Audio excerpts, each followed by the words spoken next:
Eh bien, bonsoir, ça marche, oui.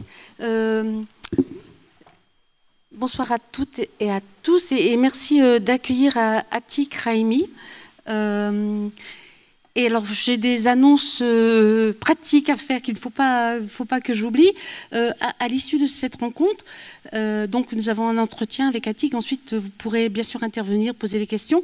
Et ensuite, il y a un buffet, des choses à boire, à grignoter. Et ensuite, Atik revient pour son seul en scène.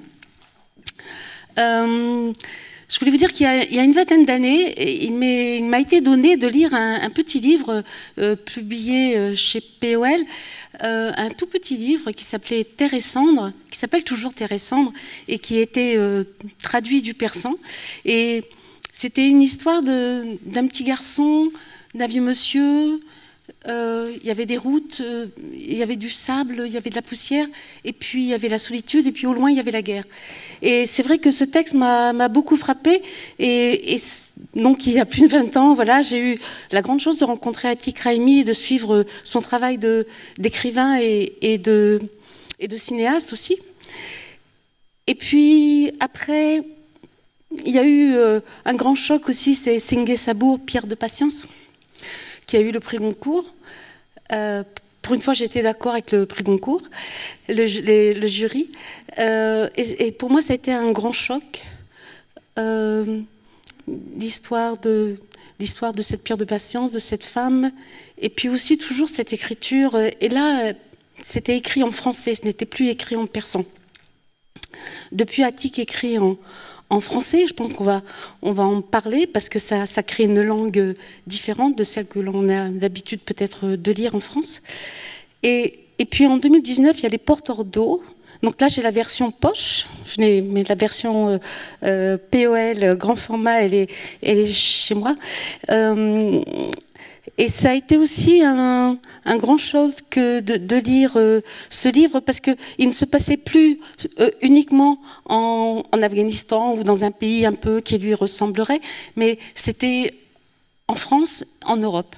Et il y a eu tout cette évolution dans ton travail. Alors voilà, info pratique, je voulais vous dire aussi que il est de coutume de se vouvoyer quand on fait une rencontre en public.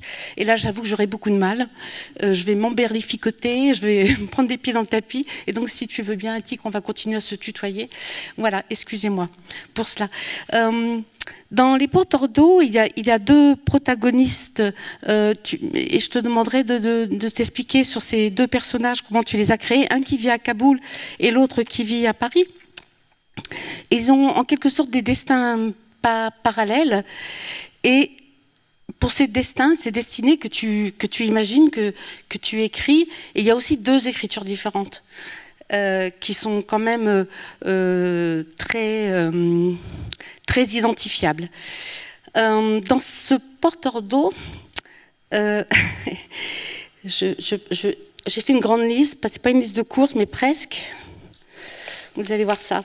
Dans Les porteurs d'eau, alors je trouve que c'est un roman plein, où il est question, et je dis tout ça dans le désordre, de l'exil, bien sûr, de l'amour, de la langue, des femmes, de l'art, de la mémoire, de la nostalgie, de la liberté, de la trahison, de la fidélité ou de l'infidélité, de l'écriture, de la guerre, du désir, de la lâcheté, de la religion, de la dualité, de la schizophrénie, être là, être ici ou ailleurs, et de l'impossible apaisement.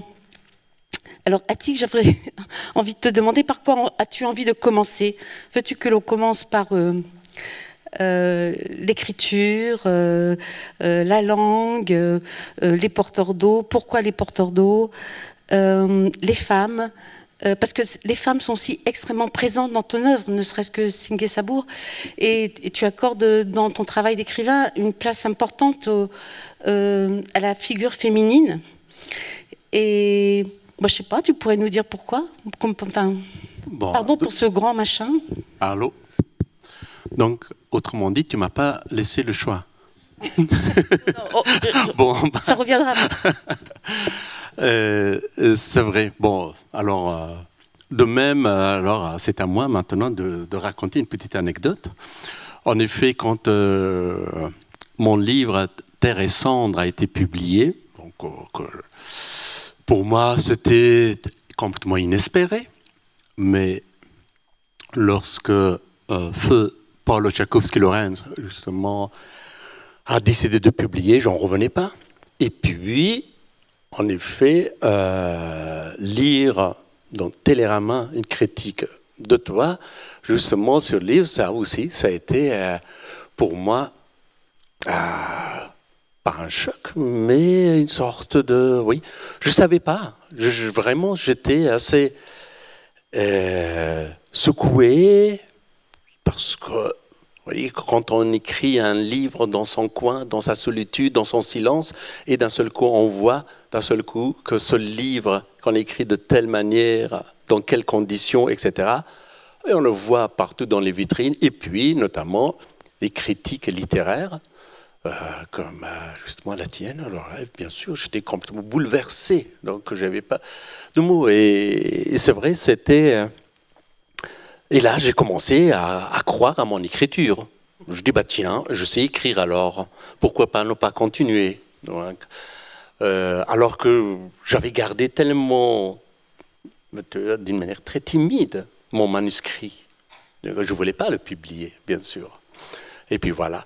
Et dans ce livre, en effet, c'est l'histoire, comme tu viens de dire, c'est l'histoire d'un vieillard, de son petit-fils et de son fils qu'on ne voit jamais, mais qui travaille dans une mine de charbon. Et la femme, en effet, est absente. Absente dans le livre, comme ça, en direct d'une certaine manière, dans son rapport avec les hommes qui sont présents dans le récit même. Mais par contre, elles sont très présentes dans l'imaginaire, dans le rêve et dans la mémoire de mes personnages. Par exemple, le vieillard d'Astagir, on ne sait pas à la fin qu'est-ce qui le dérange plus. Parce qu'il vient, comme il vient à annoncer la mort de ses proches, la destruction de son village à son fils qui travaille dans le mine de charbon, et il ne sait pas comment le raconter. Et surtout, comment raconter l'histoire de sa bru qui était, pendant le bombardement du village, elle était dans le hammam, où elle était toute nue, et quand le hammam a été détruite, elle est sortie toute nue, et ensuite, elle s'est jetée dans les flammes. Donc, comment raconter ça? Mais, petit à petit, on apprend que, voilà, il ne sait pas comment définir ça. Est-ce qu'il doit parler de sa nudité ou non? Et on apprend qu'en effet, ce vieillard souffre plus de la nudité de sa bru que de sa mort, d'une certaine manière. Malgré que c'est un personnage que j'aime, que tout le monde aime, mais quand même, voilà, il vient d'une telle tradition, d'une telle société, où la femme telle qu'elle est, donc ça veut dire sa nudité, ça dérange, sa présence dérange, en effet. Donc, et puis, dans mon deuxième roman, Les 1000 maisons du rêve de la terreur, au contraire, il y a une femme très très présente, mais très mystérieuse, en effet, très mystérieuse. Elle parle peu, mais elle sauve mon personnage principal. Et, bon, Pierre de Patience, bien sûr, etc., Maudit soit Dostoïevski de même. Mais par contre, dans Les porteurs d'eau, encore, on a presque 2 femmes. Hein. Mais les 2 sont presque absentes. Soit elles dorment, soit mes personnages se souviennent d'elles. Elles sont donc, d'une certaine manière, encore peu imaginaires et fantomatiques, bien sûr. Oui. Je dis ça, oui, c'est pas que moi je pense comme ça, mais je viens quand même d'une société et d'un pays et d'une culture où la femme existait, malheureusement, mais plutôt dans l'imaginaire, dans la littérature, que vraiment dans la société même. Oui. Donc c'est peut-être ça qui, à chaque fois, m'influence vers cette sorte voilà, d'histoire dans laquelle, soit les femmes, elles sont très présentes, comme dans Les 1000 maisons du rêve de la terreur, ou Sang et Sabour, Pierre de Patience, ou elles restent dans l'imaginaire. Oui. Et dans les porteurs d'eau, oui. Donc la femme, c'est elle qui dirige d'une certaine manière mes personnages, sans qu'elle soit présente telle qu'elle, comme des déesses, d'une certaine manière. Peut-être pour ceux qui n'ont pas lu Les Porteurs d'eau, il faudrait préciser quelques petites choses pour que l'on comprenne justement. Contextualiser, comme dit toujours mon ami Jean-Paul Hirsch, ici présent, PEL. Donc il dit Attic, essaie de contextualiser tes récits, tout ce que tu dis. En effet, ça m'échappe toujours. Alors, on va faire court, mais quand même. Et puis après, on repart dans la poésie. Donc, il y a Youssef à Kaboul, qui est porteur d'eau, qui est un esprit un peu naïf, moi je dirais, illitéré sans doute, mais pour moi quelqu'un d'un peu naïf, et qui est amoureux de sa belle-sœur, dont le mari est parti en exil, et c'est totalement interdit évidemment, et qui a peur. C'est un homme qui est terrorisé, non? Il a peur de se faire battre tout le temps. Oui, parce que c'est quelqu'un analphabète. Il n'a pas une littérature, ce que des littératures amoureuses, des histoires d'amour, etc. Et il n'a jamais connu, justement, la présence d'une femme auprès de lui, ni l'amour d'une femme. La seule femme qu'il a connue, c'est sa mère, mais qui n'était pas justement une femme facile, disons ça comme ça, et pire que son père. Donc c'est elle qui avait forcément traumatisé, d'une certaine manière, ce porteur d'eau, Youssef, qu'il appelait Youssef. Oui, c'est une autre figure, une autre dimension des femmes. Et c'est vrai, aussi bien dans Pierre de Patience que dans Les Porteurs d'eau, et aussi dans d'autres livres. Souvent, il y a une femme qui, vraiment, elle est plus violente que les hommes, d'une certaine manière. Et là, justement, c'est la mère de Youssef, de ce porteur d'eau de Kaboul, c'est elle qui demande à ce garçon tout jeune de devenir porteur d'eau, donc apporter tous les matins, de prendre cette outre qui écrase son corps, qui le rend presque impuissant sexuellement parlant. Et c'est elle qu'ensuite organise la vie de Youssef, d'une certaine manière. Oui, donc je ne suis pas féministe dire que voilà, toutes les femmes sont magnifiques. Non, voilà. Et en face de Youssef, qui est un personnage qui n'a pas cette littérature de l'amour, il y a Tom. Celui qui vit à Paris. Celui qui vit à Paris. Son vrai nom, c'est Tamim, mais comme pas mal d'Afghans, dès qu'il s'est naturalisé en français, donc il a changé de prénom, il met Tom. Mais ça aussi, c'est un jeu de mots, parce que lui, c'est quelqu'un de la littérature, c'est quelqu'un qui a une certaine culture, c'est quelqu'un qui ne vit que dans les mots, et à travers les mots. Et d'ailleurs, même quand on inverse son prénom français, ça devient mot. Lui, au contraire, il est là, il est dans les mots. Il sait exprimer. Il sait mettre des mots sur ses sentiments. Mais pas Youssef, celui qui est à Kaboul, qui est un analphabète, bien sûr. Lui, il ne sait pas ce qui lui arrive. Il ne sait même pas définir cette affection et ce sentiment qu'il a à l'égard de sa belle-sœur, bien sûr. Donc, voilà, ces deux aspects de notre rapport avec l'amour. L'amour à travers la littérature, l'amour à travers la vie, tout simplement. Oui, mais quand même, Attic, Tom, donc, qui vit à Paris, qui a les mots, il me semble tout aussi désemparé que Youssef, parce qu'il ne sait pas trop...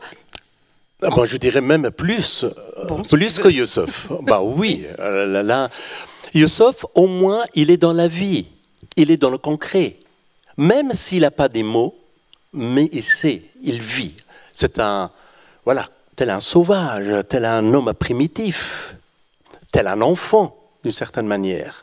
Il est là. Alors que Tom, non. D'abord, de par son statut, il est réfugié politique, ici en France. Donc, il vit dans une... voilà, il vit dans la nostalgie, malgré lui, bien sûr, alors qu'il... toujours, il rejette la nostalgie, mais il est constamment... il est dans ce trouble psychique qui est la paramnésie, c'est-à-dire qu'il a toujours l'impression, souvent, qu'il vit un événement pour une deuxième fois. Tout est pour lui déjà vécu, déjà vu, déjà entendu. Il vit dans un monde de déjà. Donc, et là, c'est propre au monde d'exilé. C'est marrant parce que ce livre-là, je l'ai écrit juste après La Ballade du Calame. La Ballade du Calame, c'est un livre que j'avais écrit dans mon rapport avec la création, avec l'écriture, les dessins, etc. Mais malgré que... Enfin, c'était la première fois que j'ai trahi mon éditeur, que j'avais publié ailleurs, mais d'ailleurs tout simplement parce que c'était une œuvre de commande. Au début, on voulait que j'écrive presque un livre encyclopédique sur l'exil, que j'arrivais pas, donc j'avais des pages et des pages, mais le livre n'était toujours pas là, et donc je laissais tomber, et j'écris quelque chose de très simple. Pourquoi je n'arrivais pas à écrire sur l'exil? Parce que l'exil, à mon sens, l'exil se vit, il ne s'écrit pas. Donc, et d'une certaine manière, voilà. Mais par contre, voilà, malgré que l'éditrice avait mis le portrait intime d'Attic Raimi, alors là, ce n'était pas du tout intime. Au contraire, ce n'était pas cette intimité que je cherchais dans la vie d'une personne exilée. Et au contraire, la fiction m'a permis d'entrer justement dans cette intimité d'un être exilé.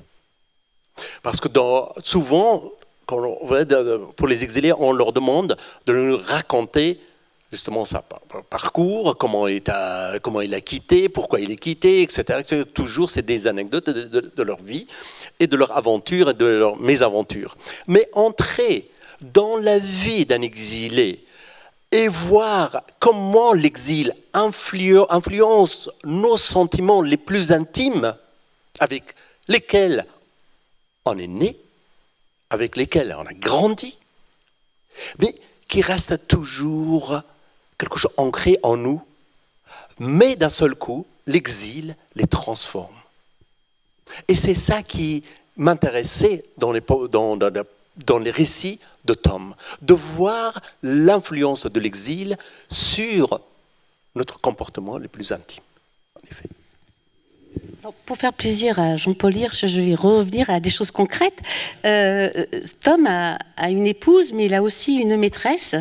Et je voudrais lire 3 lignes. Alors, une épouse à Paris et une maîtresse à Amsterdam. Et donc, il est sur la route. Enfin, voilà, il prend la voiture, il pleut. Excusez-moi. Et donc c'est un cadra, il se pose des questions de cadra aussi, à part qu'il est aussi exilé, c'est des questions métaphysiques plus importantes encore. Et donc il se demande s'il doit abandonner ou pas sa femme, et bon, de fait, il part. Et tu écris, elle est tes origines, ta jeunesse, ton exil et ton identité. Ça, c'est ce que lui disait sa mère. Donc voilà, cette femme, elle est tes origines, ta jeunesse, ton exil et ton identité. Donc en fuyant cette épouse, il a aussi envie de fuir tout ce passé, tout ce qui le fait lui. Oui, Tom, d'une certaine manière, voilà, c'est le cliché de certains exilés, quand même, à un moment donné, quand ils viennent, ils veulent absolument devenir quelqu'un d'autre, bien sûr. Et en ce qui concerne Tom, lui, il voulait venir plus français que le français, bien sûr. Voilà, déjà en changeant son prénom, c'est déjà, et puis son comportement dans la vie, et puis il est dans les clichés de l'histoire d'amour. Un homme marié qui a une maîtresse plus jeune que sa femme, etc. C'est tous les clichés de la banalité.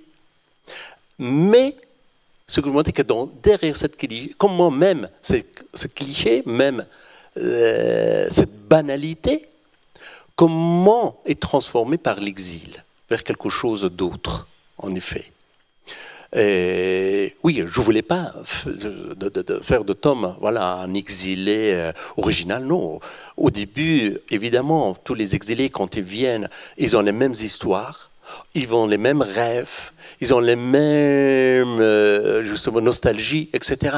Mais petit à petit, c'est l'exil qui les révèle d'une certaine manière à eux-mêmes, et c'est là qu'ils prennent conscience sur leur individualité et de leur personnalité, bien sûr. En même temps, le personnage de la maîtresse de Tom, qui vit à Amsterdam, qui est... comment on appelle ça, qui restaure des œuvres d'art, enfin voilà, elle te permet de parler de l'art. Et donc ce livre se passe aussi au moment où les Bouddhas de Bamiyan sont détruits, et donc tu t'interroges aussi par le biais de cette femme, de ce personnage, sur l'immortalité de l'art, je ne sais pas si on dit immortalité ou l'éternité. Et puis je me suis demandé si cette interrogation sur l'art, c'était aussi une interrogation sur l'amour. Est-ce que l'art est immortel ou éternel? Je ne sais pas ce qu'il faut dire. Alors que l'amour, enfin...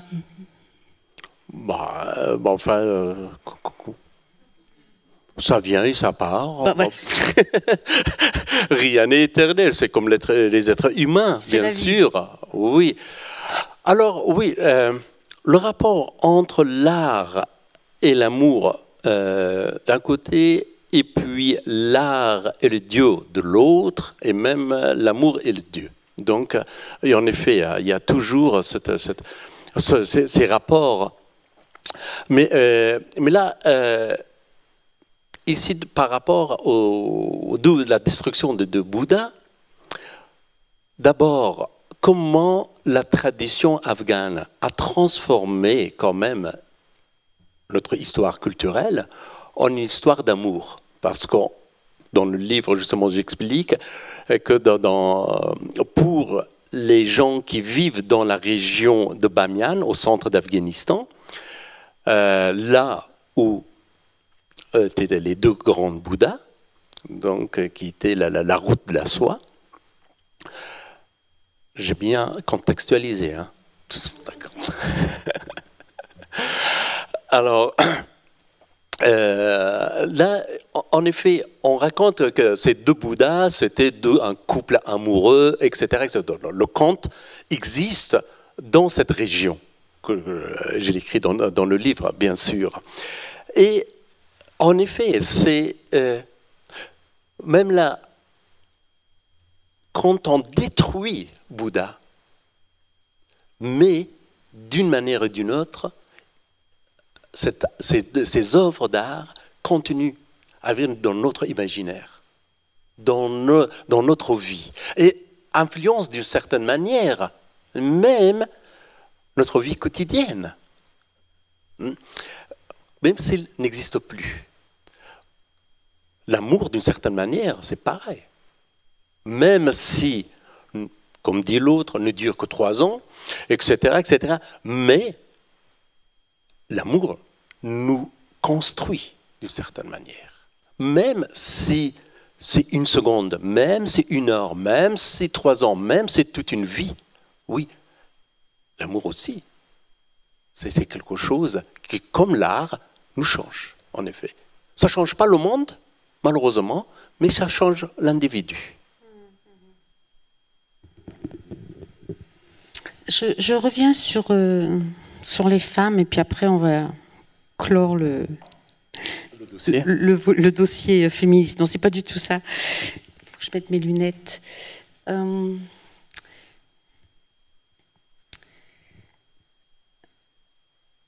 Parce qu'à un moment donné, tu écris, oui, toutes les femmes que tu as connues, ou pas encore, ne sont que des avatars, y compris la première femme de ta vie, ta mère.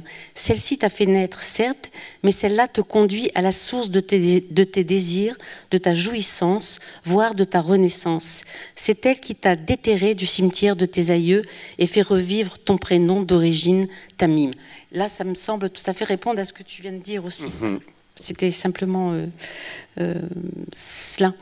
Je ne sais pas dans ma liste de tout à l'heure si tu avais des choses auxquelles tu tenais, sur lesquelles tu tenais à intervenir, mais il me semble que sur l'exil, on n'a pas, peut-être tu n'as pas encore tout dit. Enfin, moi, j'aimerais bien t'entendre encore parler de cela, parce que ça me semble l'exil, c'est de la douleur, et aussi en même temps ça invente quelque chose d'autre, de l'humanité. Et en même temps on voit aussi que en France on n'est pas capable. Moi je suis originaire de Calais, donc vous pouvez imaginer qu'à Calais j'ai encore toute ma famille là-bas, on est encore en plein désarroi à savoir comment accueillir toutes ces personnes qui arrivent. Et je pense que l'exil aussi ça forme des esprits, mais ça forme aussi une langue différente. Et c'est peut-être ça la future humanité, parce que notre futur en ce moment, il est quand même assez obscur. Peut-être que c'est cela aussi qui sera la future humanité. Si on n'est pas trop bête et si on y arrive justement à pouvoir accueillir et à pouvoir accompagner. Voilà, c'était mon petit quart d'heure, ma minute sensitive. Est-ce que, justement, sur cette langue, parce que j'ai lu pas mal d'auteurs étrangers par rapport à la France qui écrivent maintenant aussi en français, et je pense que ça crée quelque chose de différent dans la façon de penser. Tu dis que Youssef n'a pas les mots, il ne peut pas penser, donc du coup, il reste un animal, quelqu'un de sensitif. Moi, j'aime bien ce côté-là aussi, de sensitif, il ne faut surtout pas le perdre. Mais il n'a pas les mots pour penser. Et je pense que le fait d'écrire, pardon de revenir là-dessus, Attic, mais moi c'est quelque chose qui me passionne et j'arrive pas à écluser ma passion, ça crée une langue différente, ça crée une pensée différente. Bien sûr, bien sûr. D'abord, sur la question d'exil, oui. Pour moi, si on est croyant ou pas, l'humanité est née par exil quand même. C'est l'exil qui a fait. Si on croit au texte religieux, évidemment, c'est le premier exil, c'est les Adam et Ève, quand ils sont chassés de paradis sur cette terre, c'était le premier exil. Bon, ça c'est l'exil mythique, disons. Mais dans notre vie quotidienne, notre premier exil, c'est quoi? C'est lorsqu'on quitte le corps de sa mère. Ça, c'est un exil biologique, viscéral. Et qui même Jalaluddin Rumi, le grand poète perse du XIIe, XIVe siècle, Il disait dans son fameux poème « Écoute le roseau qui se plaint de sa séparation ». Et en effet, il dit que si quand le roseau, pour devenir justement cet instrument musical chez nous, qu'on dit naï, avec lequel, bon, voilà, qui donne des mélodies magnifiques, un son extraordinaire, c'est à base justement de roseau. Et aussi le calame avec lequel on écrit. Alors, Rumi, d'une certaine manière, il veut dire que si ce tige de roseau ne quittait pas la roseraie, elle serait rien. Et justement, pour devenir quelqu'un d'autre, il faut partir, en effet. Déjà, à Rimbaud, bon, enfin, tout le monde connaît, je est un autre. Je ne sais pas, vous vous souvenez de la suite? Aussi, c'est magnifique ce qu'il dit. Pour moi, c'est encore plus important. Il dit, je est un autre, tant pis pour le bois de devenir violent. En effet, pour devenir un instrument musical, il faut se détruire, il faut se couper de ses racines d'une certaine manière. Et l'exil me donne cette occasion de devenir quelqu'un d'autre, de ne pas rester justement dans le marais et pourrir, d'une certaine manière. En effet, cet exil peut être un exil intérieur, comme chez les grands mystiques, comme chez les grands intellectuels, etc. Mais aussi dans la vie quotidienne, pour partir, évidemment. Donc, moi, j'essaie de regarder l'exil, d'analyser, d'interpréter l'exil de ce point de vue. Et non pas justement de point de vue politique et géopolitique ou social. Oui, en effet, quand on quitte, on est mal, on pleure, on est dans la misère, tout ce qu'on veut, on est dans la nostalgie. Mais cela nous construit, bien sûr. Et c'est ça qui est plus important pour moi, en effet, dans l'exil. Et pareil, donc, tout à l'heure, on a parlé de ce rapprochement entre l'amour et l'art. Et j'ajoute aussi, troisième, qui est l'exil, en effet. L'exil aussi nous construit de la même manière que l'art, de la même manière que l'amour, en effet. Je pourrais revenir sur les porteurs d'eau. Donc, tu as deux protagonistes, Tom le Parisien, Youssef qui est à Kaboul. Et pour chaque personnage, la narration est totalement différente. Quand tu parles de Youssef à Kaboul, ça emprunte au conte, à une... Alors là, je n'aurai pas les mots pour l'expliquer. Certainement une tradition narrative que tu connais parfaitement. Et quand tu parles de Tom, ma foi, c'est une narration... j'allais dire banale, c'est pas banal, mais c'est tout à fait ordinaire, réaliste, quoi. Voilà, une narration... absolument, voilà. Absolument. Oui, oui. Pour deux raisons. D'abord, c'est que d'abord, si je crois à mes propres notes, j'avais écrit l'histoire de Youssef en persan, d'abord. Ensuite, je l'ai réécrit en français. Alors que l'histoire de Tom, non, je l'avais écrit directement en français. Parce que je voulais justement au début, c'est vraiment... comme c'est un tutoiement, comme si c'était Tom lui-même qui essayait de parler de lui-même en se tutoyant, parce qu'il est schizophrène, donc il est toujours avec cette déchirure. Je est un autre, donc il n'arrête de s'adresser à lui-même, etc. Et je voulais écrire ça aussi avec, avec le langage, avec l'écriture d'un exilé, avec ses maladresses, avec, de temps en temps, on essaie de devenir, justement dans son écriture, plus français que les Français, on essaie de trouver des jolies phrases, mais assez bancales, des métaphores ou des expressions qu'on utilise maladroitement, etc., etc. Mais petit à petit, voilà, j'ai laissé tomber certains passages, mais j'en ai gardé quelques,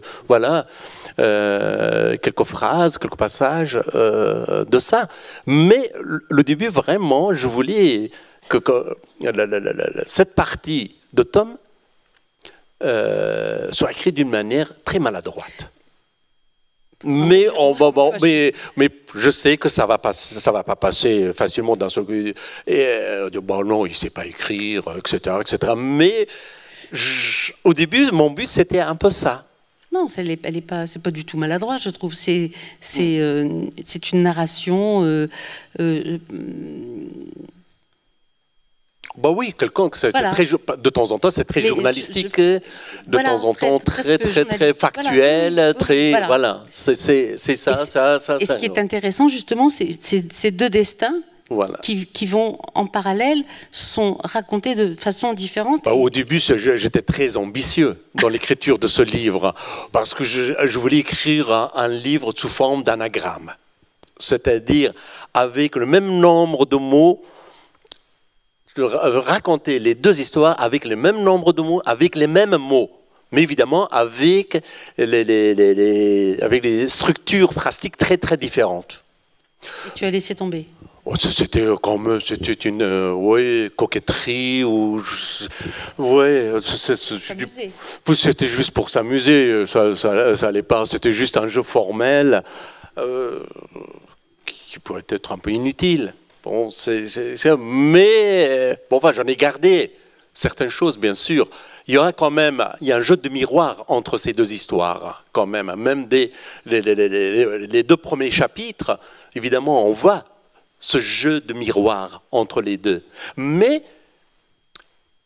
un jeu de miroir que je définis autrement, à travers cette peinture de René Magritte. Vous voyez, quand son fameux tableau, la reproduction est interdite, dans lequel on voit un homme qui se regarde dans le miroir, mais dans le miroir, il ne voit que son dos.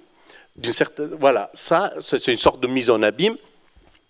Ça fait très chic de le dire comme ça. Donc, voilà. Et d'une certaine manière, pour moi, l'histoire de Youssouf est l'envers de la vie de Tom, d'une certaine manière. Je disais que si Tom ne quittait pas l'Afghanistan, s'il ne serait pas arrivé en France, et s'il n'avait pas étudié, etc., il serait peut-être le porteur d'eau comme Youssouf, bien sûr. C'est pour ça que le titre est au pluriel. Voilà. Sauf avec cette différence que Youssouf, il porte de l'eau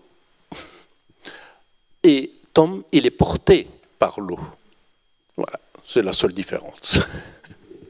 Quand tu parles de miroir et de mise en abîme, et alors je voudrais revenir aussi sur les mots que Youssef n'a pas, et que donc ça c'est quand même utile pour penser. Et à un moment donné, tu parles de la grammaire. Il n'y a pas de futur. Je dis une bêtise, là il faudrait que j'aille rechercher le texte. En persan. Oui, en persan. Alors, il n'y a pas une forme spécifique grammaticale. Donc du coup, la façon de penser est différente. Vas-y, explique-nous. Ah bah oui. Alors, chez nous, par exemple, ici, on dit « je mangerai ». Donc, à la fin, voilà, l'infinitif plus AI. En persan, on n'a pas ça. C'est en persan, on prend le présent du verbe auxiliaire « vouloir » avec le verbe principal, le participe, mais du passé. Le participe passé du verbe principal. Donc, à vrai dire, voilà, ça devient comme ça, je veux manger, mais manger avec accent aigu, pas OR. C'est assez compliqué. Hein. Donc, c'est d'une certaine manière, oui, parce que le futur, l'avenir, pour nous, tout est déjà écrit. Pourquoi s'en occuper? Pourquoi en parler? Ce n'est que notre passé et notre présent, d'une certaine manière. Donc, il n'y a pas de perspective, il n'y a pas cette projection vers l'avenir. Donc, et d'où justement cet aspect nostalgique de notre culture d'origine, justement cet attachement au côté patriarcal de pays, vous voyez, de cette culture, et sur le passé, etc. Donc, on reste enfermé d'une certaine manière. Notre passé et le présent ne nous sert pas à grand-chose, bien sûr, non plus. Parce que ça n'existe pas d'une certaine manière. Enfin, je trouve... Et puis, autre chose, pardon. Et puis, ce qui m'intrigue toujours dans cette forme de verbe, c'est que, quand même, prendre le verbe vouloir comme auxiliaire, c'est très fort. C'est comme si mon avenir dépend de ma volonté. Mais par contre, d'un seul que je me retiens, et je parle en passé. C'est une gymnastique assez compliquée. Donc maintenant, on comprend ce qui se passe en Afghanistan. Hein. Alors, je voulais sauter sur l'occasion. Je trouve ça très, très... comment dire, puissant. Enfin, ça me fait frémir ce que tu dis là. C'est parce que c'est vraiment très intéressant. Tu dis que ton pays, quelque part, reste dans le passé. Son présent, c'est le passé. Et aujourd'hui, on voit avec les talibans. De ce qui s'est passé, de ce qui se passe depuis quelques mois, oui, voilà. Voilà. On voulait changer accent aigu le pays, donc on retourne au passé. Les talibans reviennent. Voilà, c'est ça. Donc vous voyez, ça donne quoi? Ça donne, voilà, Star Wars. Vous voyez, la guerre des étoiles. Les gens habillés d'une manière très moyenâgeuse, etc., mais avec des armes très sophistiquées, très modernes. On se perd. On n'a plus de repères de notre présent dans ce pays-là. On est entre le passé et puis notre futur imaginaire, d'une certaine manière. Donc, mais quelle place y a-t-il pour l'imaginaire, alors? C'est dans la poésie. C'est dans la poésie, dans l'histoire qu'on se raconte, mais pas dans la vie, malheureusement. On a interdit la musique. Il n'y a plus de théâtre, il n'y a plus de cinéma. Évidemment, l'art n'existe plus, d'une certaine manière. Donc, voilà, l'imaginaire n'existe pas. C'est que, voilà, le pays avec la religion, c'est... Pourquoi? C'est une longue histoire, parce que donc, demain on en parlera avec mon ami Jean-Pierre Perrin, ici présent. Donc de tout ça, bien sûr, de cet aspect assez particulier d'un pays qui, je dirais, qui gît, même si ce mot est très fort, entre voilà, le passé et un futur qui est complètement confus, qui n'existe même pas, entre justement cette réalité atroce et puis notre religion. Enfin, si, là, on vit dans la religion, dans l'imaginaire. La religion est une, enfin, si on prend... Est une grande fiction. Est une grande fiction. Enfin, non. Si, bon. Ouais. C'est pas si éloigné de ce que tu viens de dire, mais dans ce livre, le porteur d'eau, les porteurs d'eau, tu écris une vie sans témoin, sans récit, est une vie jamais vécue. Alors tu parlais de l'Afghanistan, des personnes qui vivent là-bas, qui n'ont plus de passé, qui n'ont pas de présent, qui n'ont pas d'avenir, voilà. Et tu écris là, une vie sans témoin, sans récit, est une vie jamais vécue. C'est-à-dire qu'une vie, si elle n'a pas de, si elle n'a pas d'histoire, si on n'écrit pas son histoire, ces destins-là n'existent pas. N'existe plus. N'existe plus. Bien sûr. Oui, je crois que toute réalité, tous les événements, pour pouvoir exister, ont besoin d'être racontés. En effet, si on ne raconte pas, non, ça n'existe pas. Ça n'existe plus, en tout cas. Vous voyez, c'est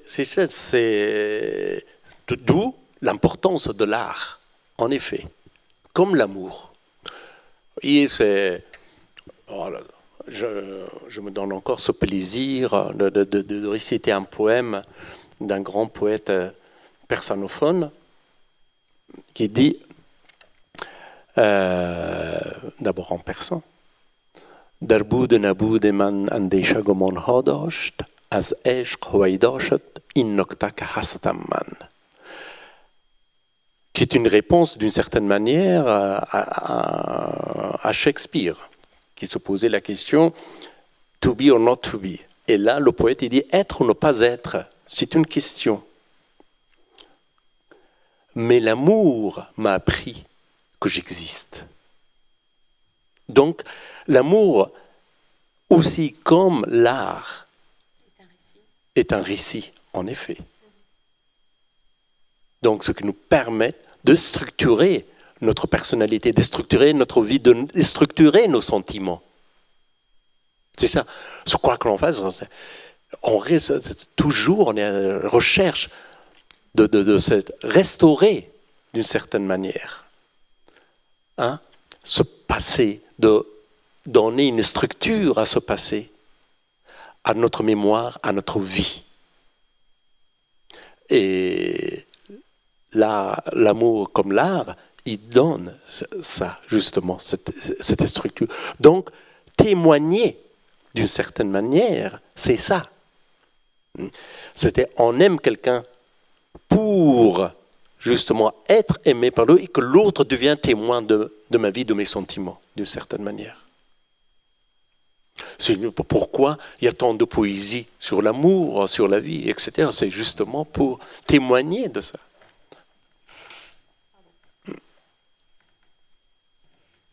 Alors, excusez-moi.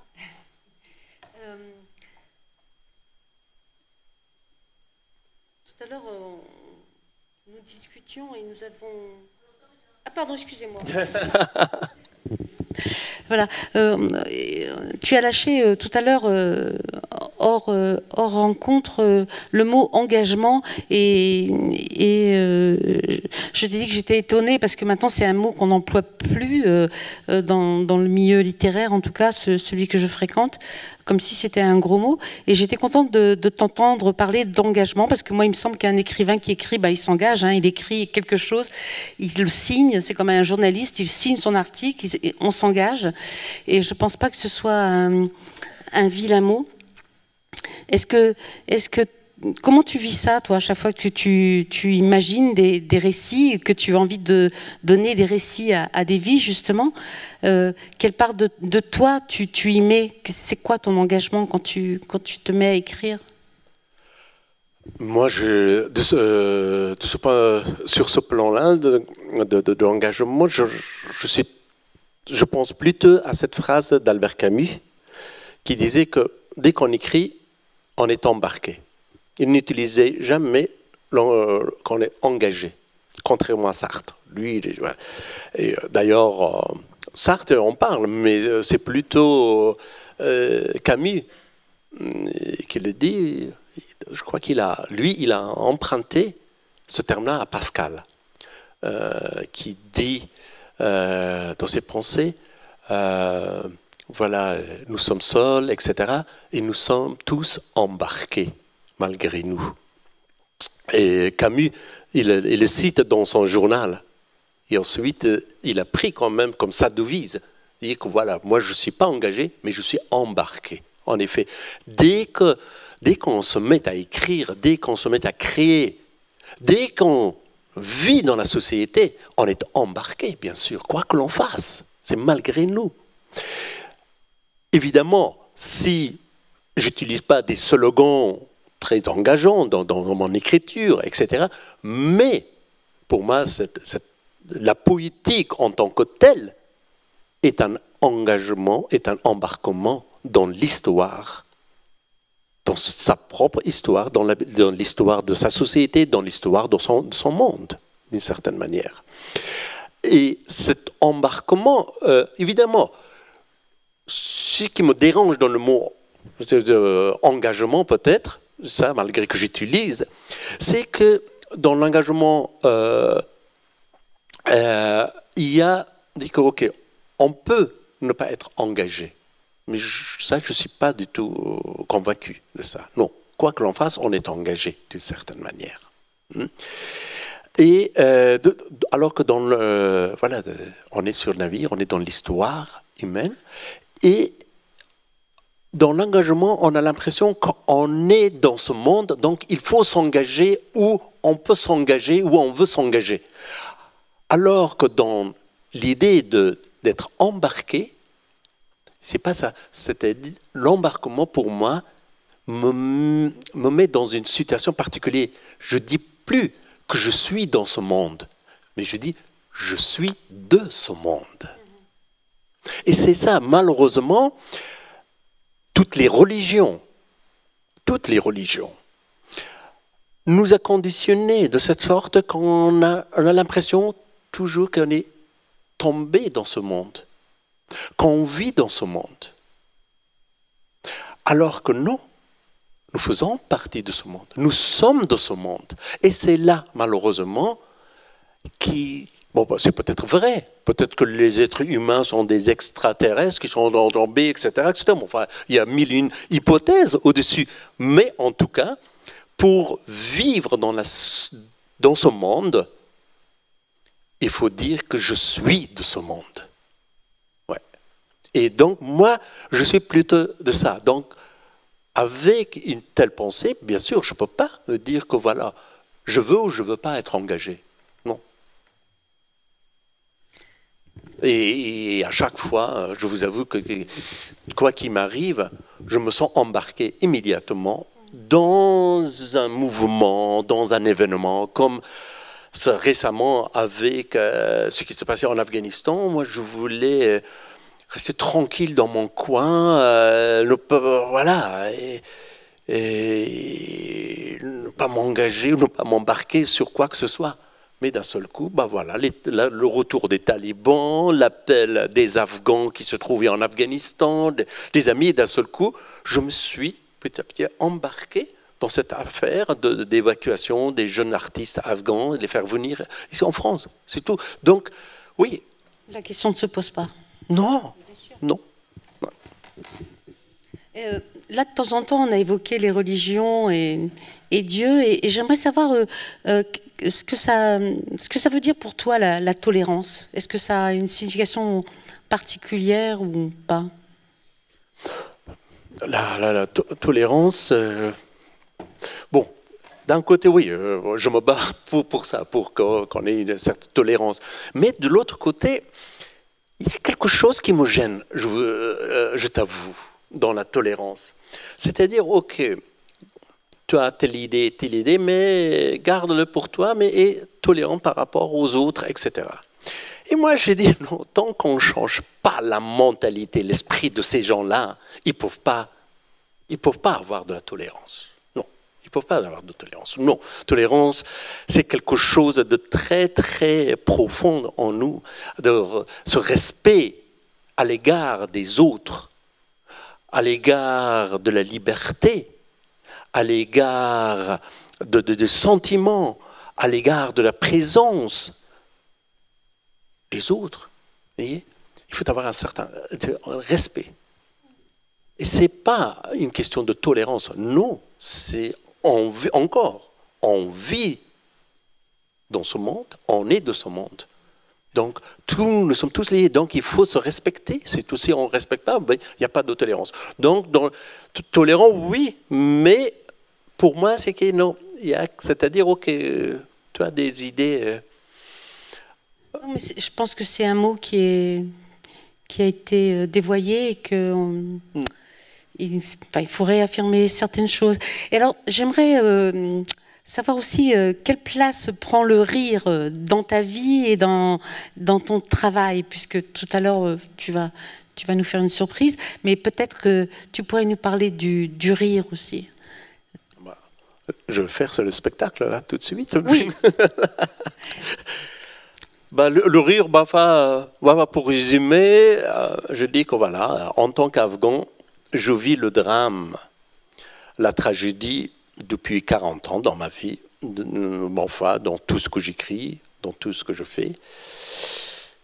Et je me permets, donc, de temps à autre, de rire dans la vie.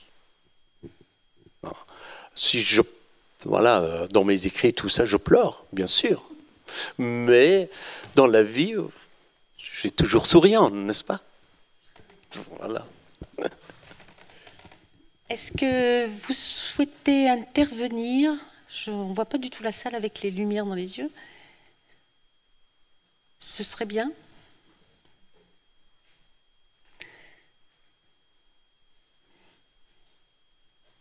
Oui.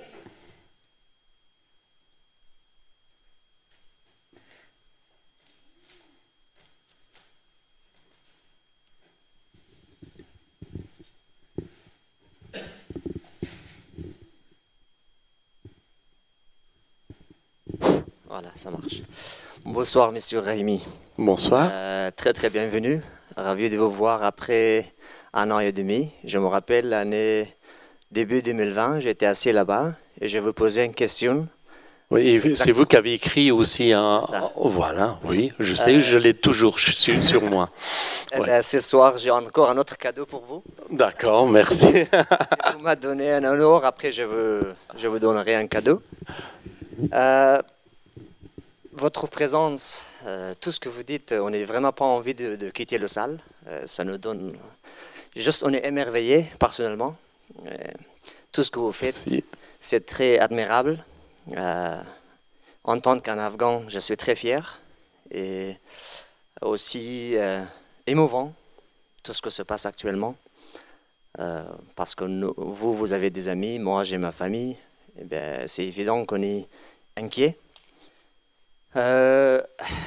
Sur votre travail, j'ai lu, j'ai regardé Terre et Cendre. J'ai regardé Pierre Patient, Sang et Saveur. Quand j'étais Sang et Saveur, j'ai regardé il y a très longtemps. J'ai pas très bien compris, mais ça m'a choqué. Ça m'a choqué parce que j'ai été peut-être trop jeune pour regarder Sang et Saveur. Terre et Cendre aussi, j'ai regardé. J'ai beaucoup recommandé aux autres amis.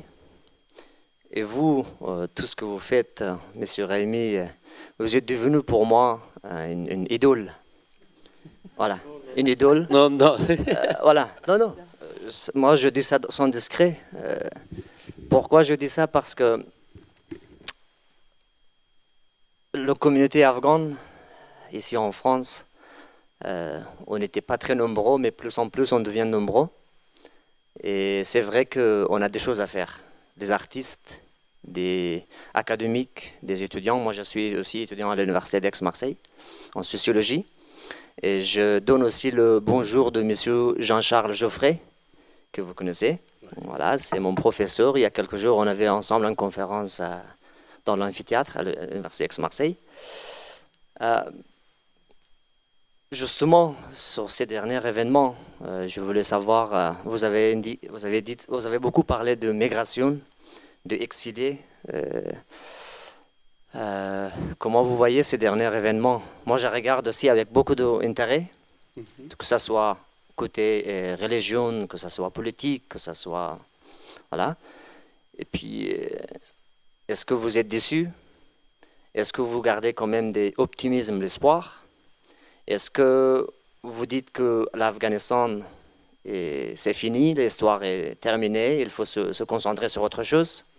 Est-ce que vraiment, si les politiciens, les occidentaux, les politiques plutôt américaines, occidentales, ont abandonné l'Afghanistan plutôt par l'intérêt politique, est-ce que vraiment nous, les êtres humains, nous, les communautés solidaires, on abandonne aussi le peuple afghan? Ou est-ce qu'on a plutôt un devoir à propos des Afghans à faire?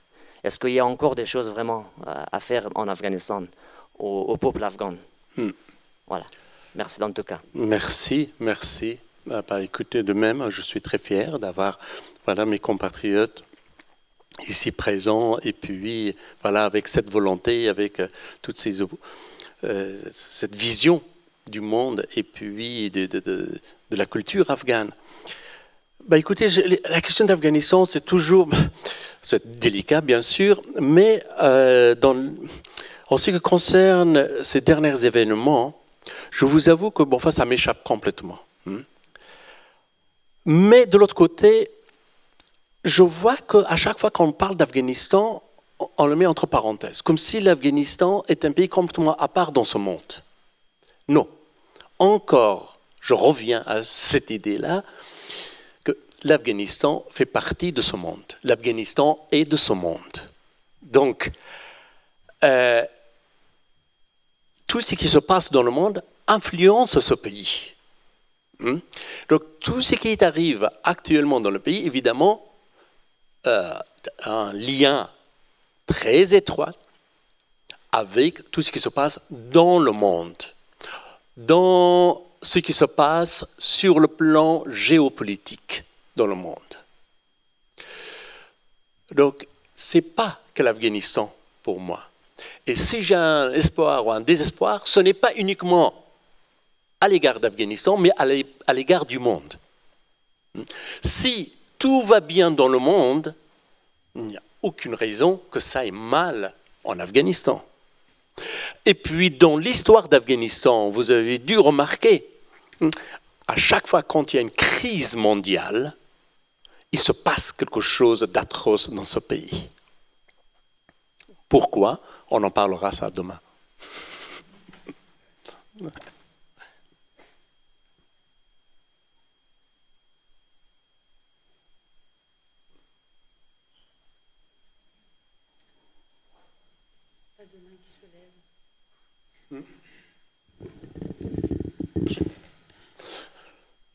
Pas de questions?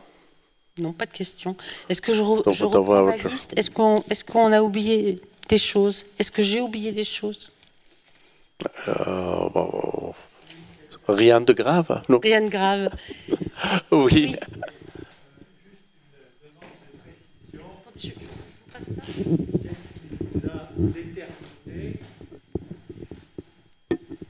À passer de l'écriture en persan à l'écriture en français.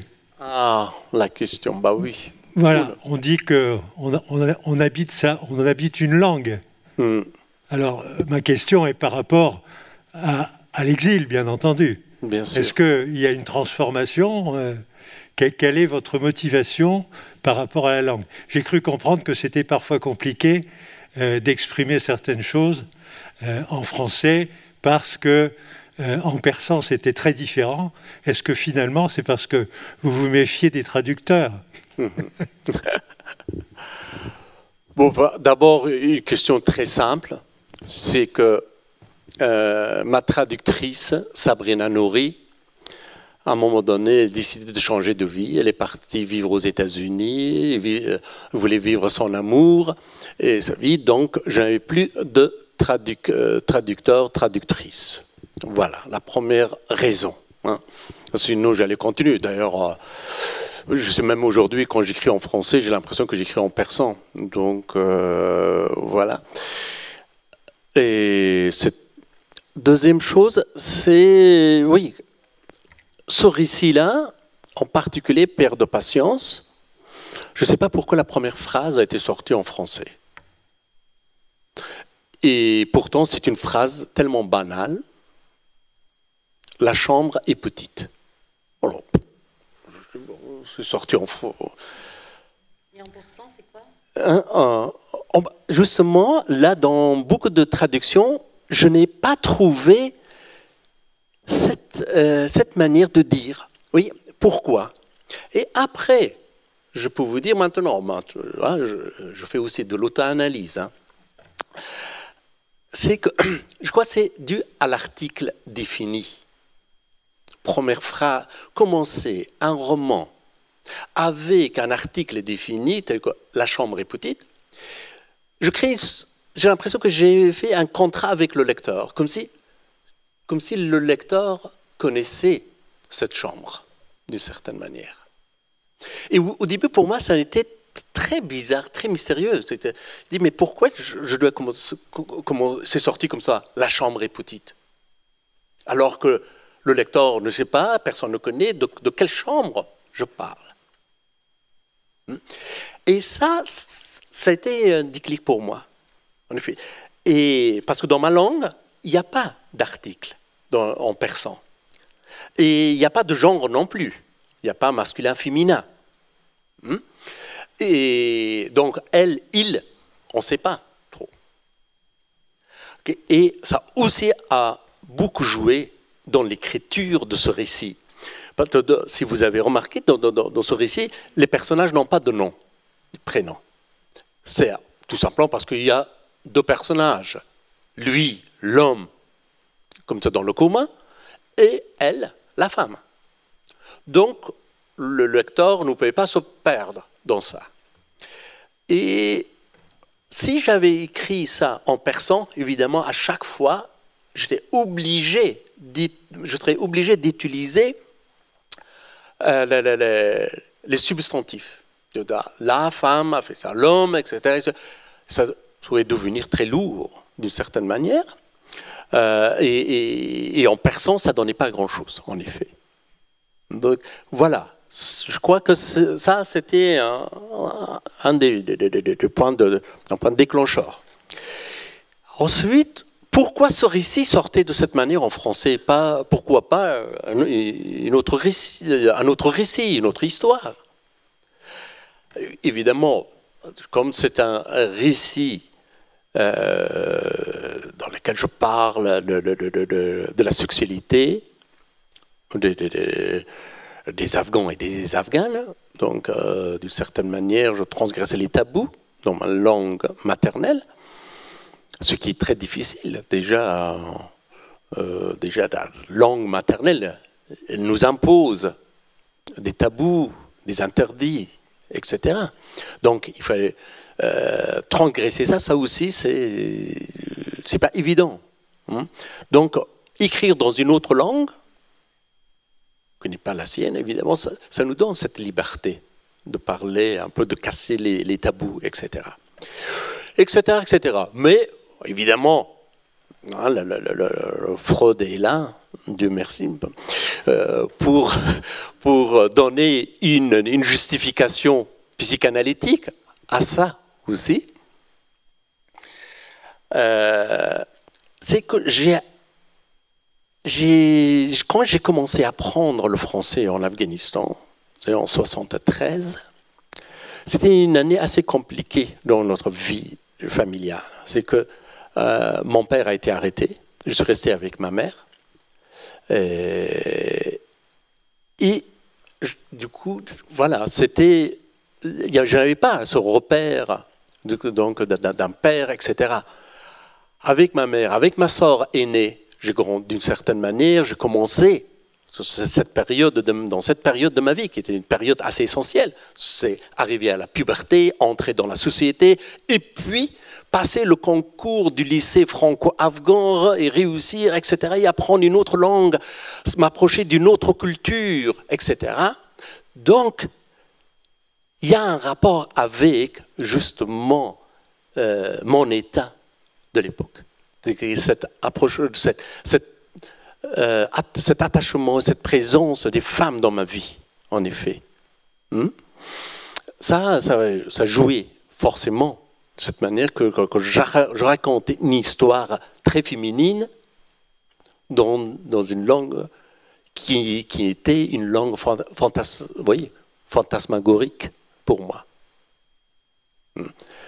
ça aussi, je crois que ça joue inconsciemment, ça a beaucoup joué, moi, d'une certaine manière.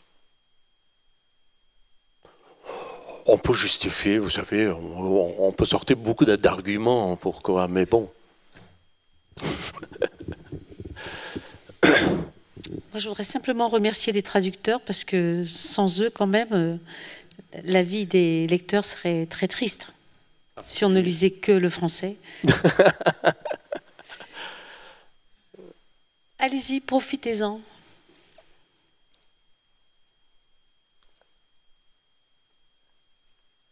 Pas de questions, pas de questions, pas de questions, pas de questions. On était si clair. Je crois pas, hein.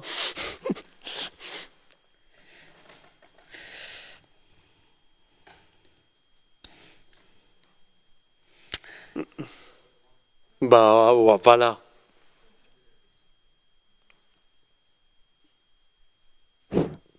Ben,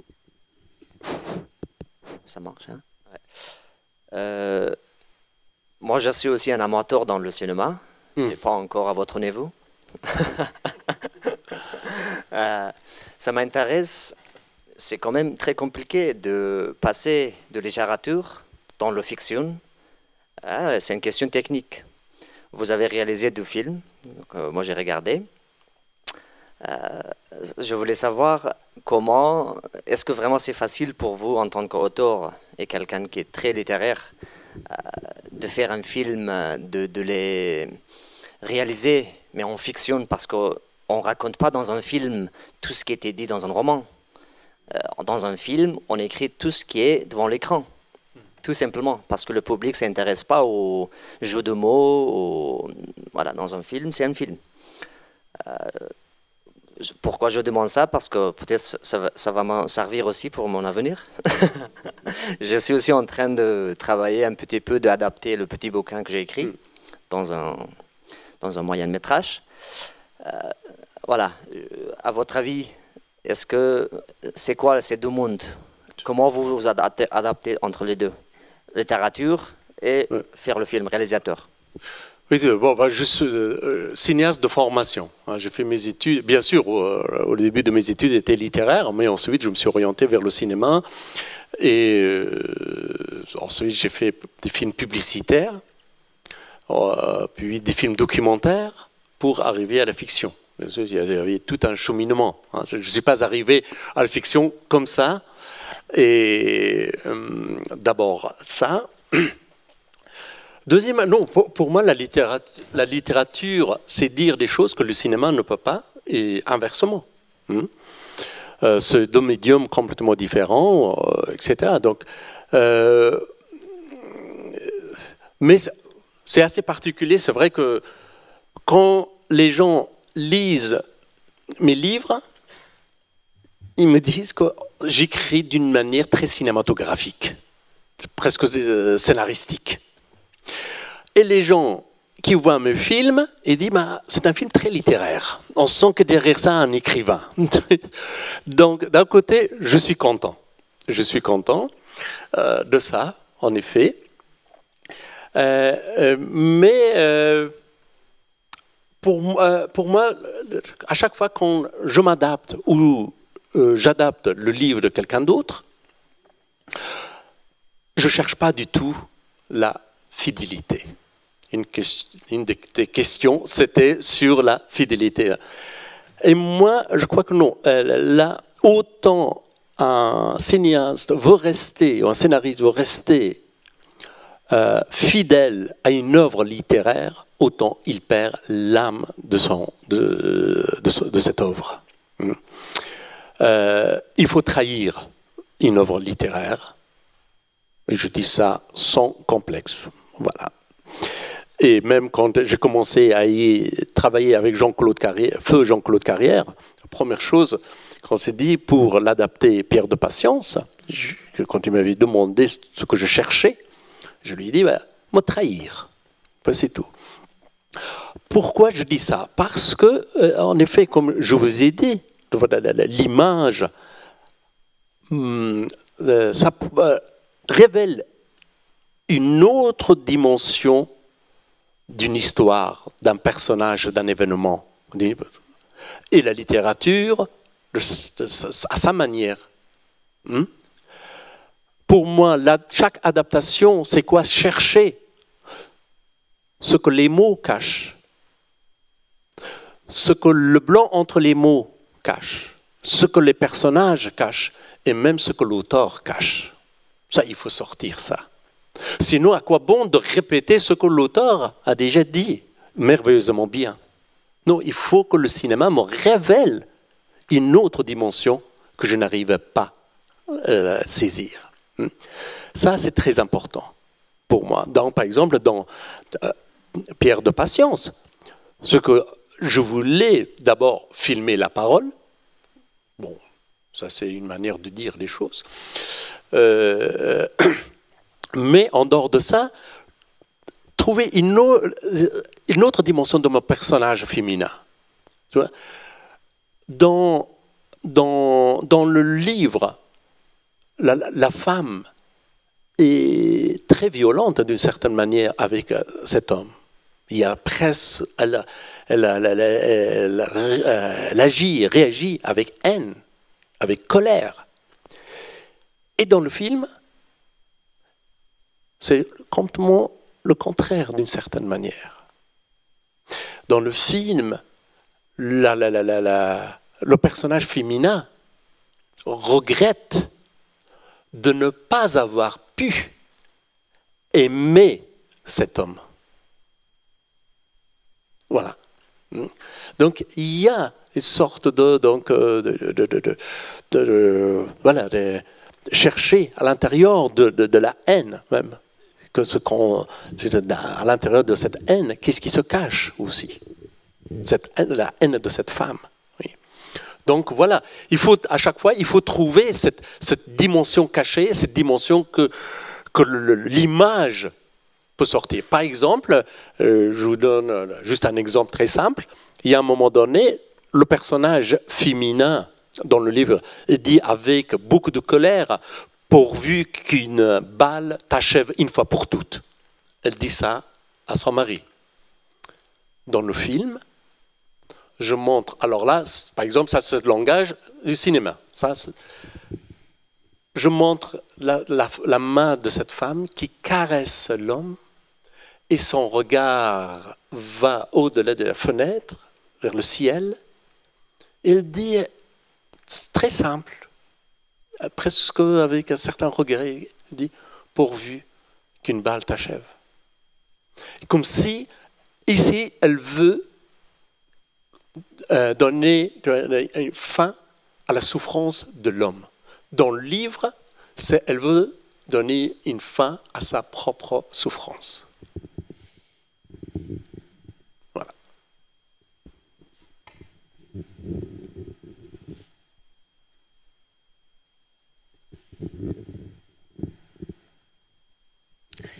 Si je peux me permettre, sur l'infidélité, la trahison, j'ai souvent l'impression que moi, en tant que lectrice, chaque lecteur a une lecture différente de chaque texte.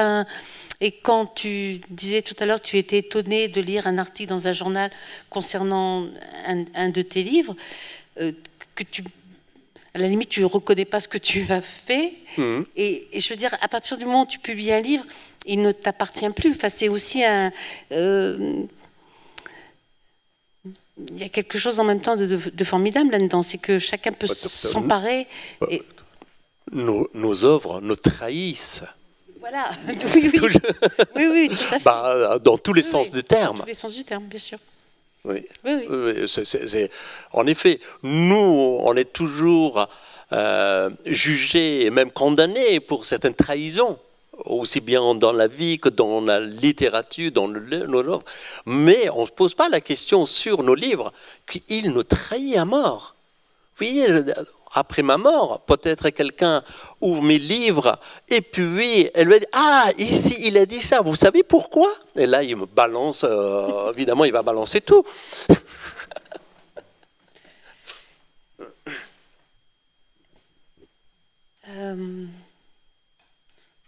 Voulez-vous, non, on clôt cette petite rencontre avec